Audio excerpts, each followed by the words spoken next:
अस्सलाम वालेकुम, कैसे हैं आप सब। आज हम आपके साथ केक बनाने का नहायत आसान तरीका शेयर करेंगे। आज हम केक की ऐसी रेसिपी शेयर करेंगे जिसे जो लोग फ़र्स्ट टाइम बेक करते हैं इंशाअल्लाह वो भी बहुत अच्छे मेथड के साथ केक को बेक कर सकेंगे। बड़े तो बड़े, इस केक को बच्चे भी 5 मिनट में बेक कर लेंगे। तो चलिए स्टार्ट करते हैं केक बनाना।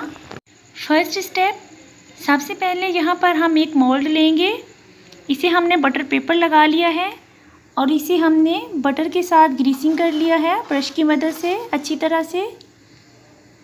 अब हम इसके नीचे थोड़ा सा मैदा लेकर उसकी कोटिंग कर देंगे। इस तरह इसमें हम मैदे की कोटिंग करेंगे। इस तरह हमारा केक नीचे बिल्कुल भी नहीं चिपकेगा, बहुत अच्छे से बेक होगा। स्टेप नंबर 2, अब हम यहाँ पर 3 अदद अंडे लेंगे जिन्हें हम विस्क की मदद से 5 मिनट तक व्हिप करेंगे। अक्सर छोटी छोटी मिस्टेक्स की वजह से हमारा केक ख़राब हो जाता है। या तो हमारी केक अच्छे से फूलती नहीं या हमारे केक के अच्छे से स्पंज नहीं बन पाते। अक्सर हमारी केक सख्त हो जाती है। इन तमाम मिस्टेक्स को दूर करने के लिए आज मैं आपके लिए इंतहाई आसान मेथड के साथ केक बनाने जा रही हूँ। इन स्टेप्स को फॉलो कीजिए, इंशाअल्लाह आज का आपका केक बहुत अच्छा बनेगा। स्टेप नंबर 3, यहाँ पर मैंने केक को पूरे 5 मिनट तक अच्छी तरह से व्हिप किया है। अब हम इसमें 1 टेबल टीस्पून नींबू का रस ऐड करेंगे।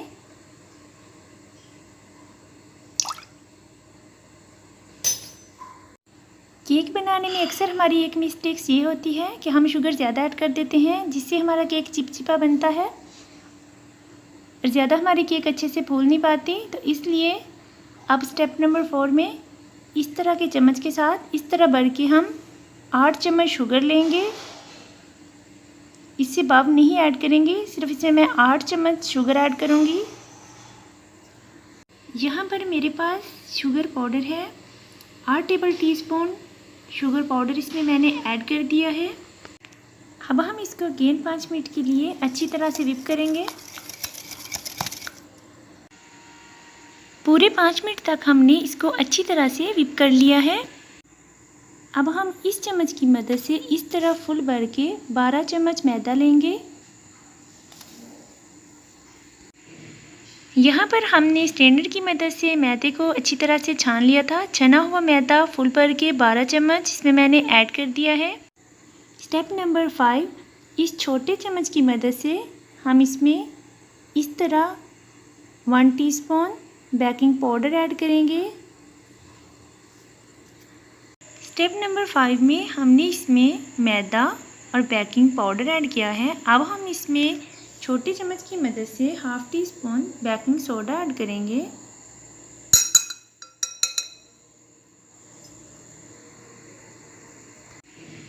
यहाँ पर हमने स्ट्रेनर की मदद से मैदे को अच्छी तरह से छान लिया था। छना हुआ मैदा फुल भर के 12 चम्मच इसमें मैंने ऐड कर दिया है। स्टेप नंबर 6 में हमने इस मिक्सचर को हल्के हाथ से इस तरह मिक्स कर लिया है। अब हम इसमें 1 प्याली ऑयल ऐड करेंगे। ये मेरे पास तकरीबन 11 चम्मच ऑयल है, लगभग तकरीबन 1 प्याली। ये हमारा स्टेप नंबर 7। स्टेप नंबर 7 में हमने ऑयल को अच्छी तरह से इस मिक्सचर में ऐड कर लिया है। इसमें पानी या दूध की बिल्कुल भी ज़रूरत नहीं। यहाँ पर हमारा मिक्सचर अच्छी तरह से रेडी हो चुका है। अब हमारा स्टेप नंबर 8 स्टार्ट है। ये देखें, स्टेप नंबर 8 में हम इसको मोल्ड में ऐड कर लेंगे।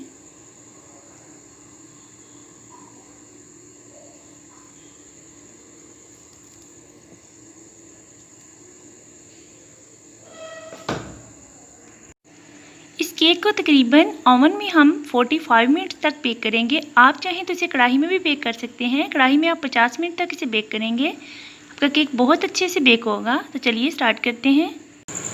ओवन को मैंने ऑन कर दिया है, केक इसमें रख दिया है। केक हमारा बेक हो रहा है। 45 मिनट तक हम इसको बेक करेंगे।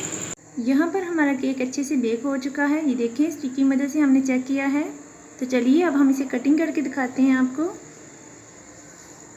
अल्हम्दुलिल्लाह हमारा ज़बरदस्त सा वाइट स्पंज केक रेडी हो चुका है। तो चलिए अब हम इसको कटिंग करके आपको दिखाते हैं। अल्हम्दुलिल्लाह ये देखिए मेरा ज़बरदस्त सा वाइट स्पंज केक रेडी हो चुका है। ये टी टाइम के लिए बहुत बेस्ट केक है, जो बहुत यमी और बहुत मज़ेदार और बिल्कुल देखिए नरम और फुला हुआ। इसके स्पंज देखिए कितने अच्छे से बने हैं। उम्मीद करती हूँ आपको ये केक बहुत पसंद आएगा। अल्हम्दुलिल्लाह मेरा बहुत ज़बरदस्त सा वाइट स्पंज केक रेडी हो चुका है। उम्मीद करती हूँ आपको मेरी ये वीडियो बहुत पसंद आएगी। अगर आपको मेरी ये वीडियो पसंद आए तो प्लीज़ लाइक कर दीजिए, सब्सक्राइब कर दीजिए, साथ लगे बेल आइकन के बटन को प्रेस कर दीजिए ताकि मेरी हर आने वाली न्यू वीडियो का नोटिफिकेशन आप तक पहुंचता रहे। इस केक को ज़रूर ट्राई कीजिएगा, अपनी बहुत सी दुआओं में याद रखिएगा। अल्लाह हाफिज़।